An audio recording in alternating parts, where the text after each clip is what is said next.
Bonjour à tous. La séquence qui va suivre concerne l'explication des règles de barre et de route.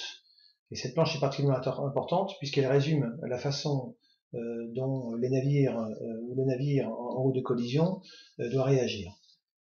Les règles de barre sont partagées en trois sections. La section 1 qui concerne toutes les conduites du navire dans toutes les conditions de visibilité. La section 2, les privilèges accordés à un navire lorsqu'ils sont vus les uns avec les autres. Et enfin, les navires sont en visite réduite, et qu'il n'y a plus de privilèges, quelle doit être la règle à suivre pour les deux navires. Les règles de barre reposent sur un concept de privilège. Les trois privilèges sont de trois ordres. Le premier est lié à la catégorie du navire.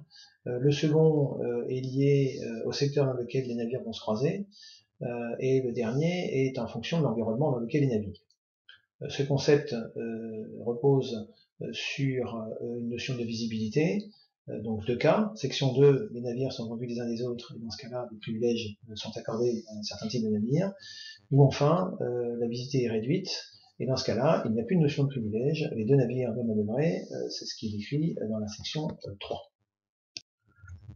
Dans cette vue, il est rappelé donc les outils que vous avez à disposition pour réviser ou apprendre les règles de barre, notamment dans l'application, c'est l'onglet règles de barre et de route. Vous pouvez retrouver ce tutoriel sur la chaîne YouTube Colreg Révolu.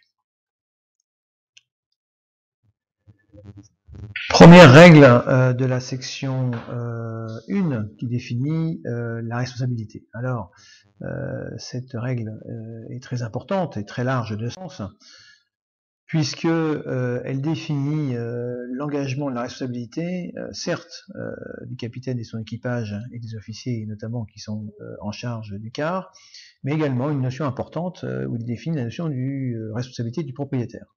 En effet, le propriétaire se doit, ou l'armateur, se doit de mettre un navire en état de fonctionnement, à la fois sur les instruments d'aide à la navigation, les radars, les ECDIS, etc., mais tout ce qui contribue à la sécurité du navire. Et là, en l'occurrence, ça concerne tous les appareils dont il est fait référence dans les différentes règles.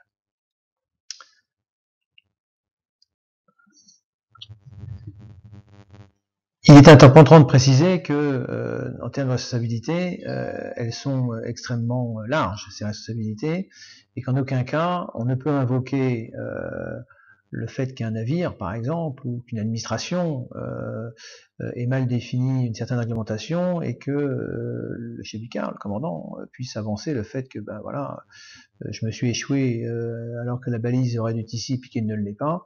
Hein, il est évident que c'est au chef du quart et au commandant de faire preuve de bonne connaissance de leur métier, de l'environnement dans lequel ils naviguent, pour pouvoir justement anticiper tout ce genre de défaillances.